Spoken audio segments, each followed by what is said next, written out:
Cette année, Saint-Gobain fête ses 350 ans. Nous sommes très fiers qu'à cette occasion, la Poste ait choisi d'émettre un timbre, qui plus est à 1 200 000 exemplaires. Nous faisons partie du patrimoine industriel de la France que nous nous réjouissons de partager avec, je l'espère, le plus grand nombre de philatélistes.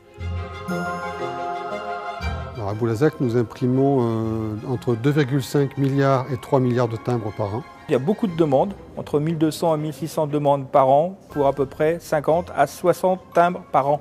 Mais des anniversaires dans l'entreprise, c'est assez rare. Donc vous êtes une exception. Concernant le timbre Saint-Gobain, nous avons utilisé deux techniques d'impression, l'impression offset et l'impression en taille douce. Donc l'offset est réservé pour la partie un peu futuriste de Saint-Gobain et la taille douce vraiment pour présenter la manufacture ancienne. Sur la partie offset figure un des pavillons que nous avons créé pour nos 350 ans et qui ont fait le tour du monde cette année. La surimpression de 2 couches d'argent a été choisie pour symboliser l'histoire de Saint-Gobain qui a commencé avec le miroir il y a donc 350 ans. Pour créer cette innovation, donc, qui est l'encre miroir, nous avons été obligés de faire en amont des tests pour voir la réaction de cette encre sur le papier.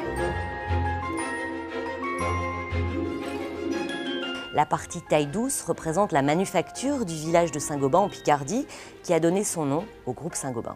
Donc après l'impression en offset, nous repassons les planches de timbre de nouveau en impression, cette fois en technologie taille douce.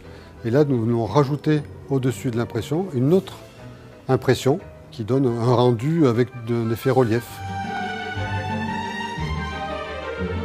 Quant à l'innovation qu'a créée la Poste, pour l'occasion, je parle de l'effet miroir. C'est un élément de continuité dans notre histoire. Nous avons été créés par Colbert en 1665 pour contrer la suprématie des Vénitiens sur le marché européen des miroirs.